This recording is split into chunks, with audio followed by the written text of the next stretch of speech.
2002 Chevy General Motors ecotec 2.2, and I do believe it to be the 2.4 also. That takes the water pump that runs off the timing chain.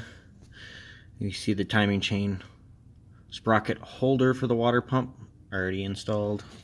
What I had to go through to remove water pump: step 1, jack car up, of course. Step 2, remove heat shield from exhaust.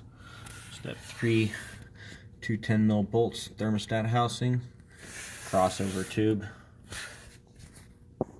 Pull back, push down, rotate. Should pull back and tuck under thermostat housing, then pull out. It'll look like this. Let's see, I'll put it in there real quick so you can see.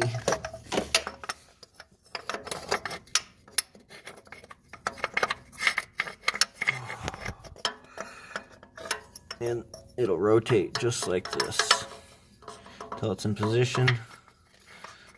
So it slide back. It slides under like that. Then you can pull it out this direction past the water pump. Set it aside. Pull 4 10mm bolts off the front cover for the water pump.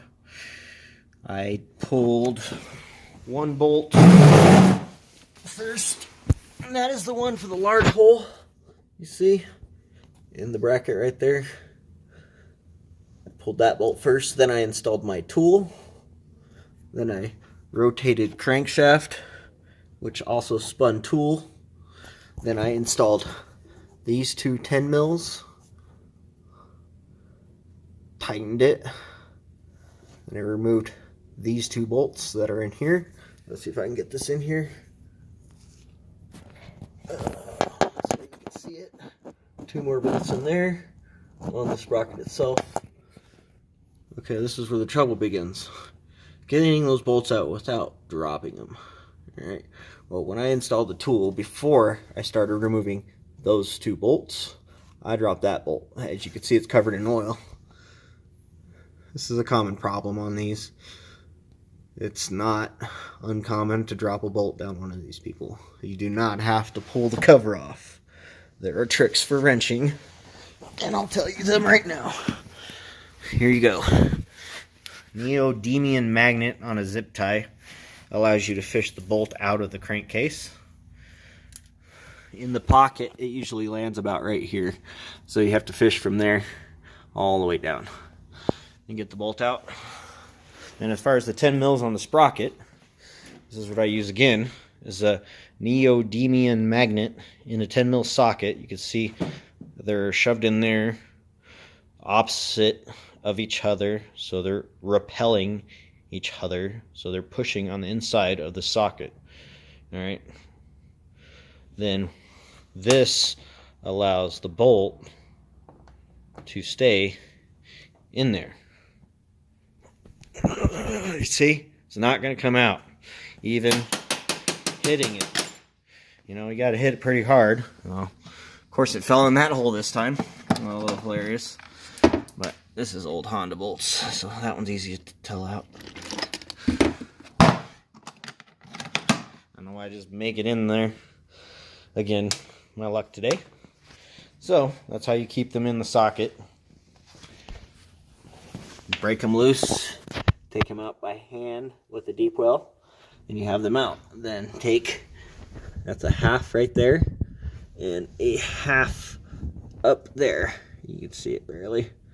I just slide that one back because you can't get that one out. Let's see. And you got 2 more halves on the back of the housing of the water pump itself. Then the water pump will come out. Sometimes you have to tap it to break the seal, of course. Once you tap to break the seal, you just slowly wiggle back and forth. No pressure.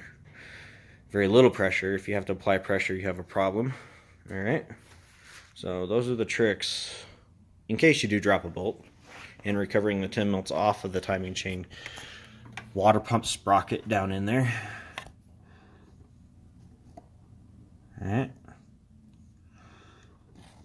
And just repeat reverse procedure and you'll be good.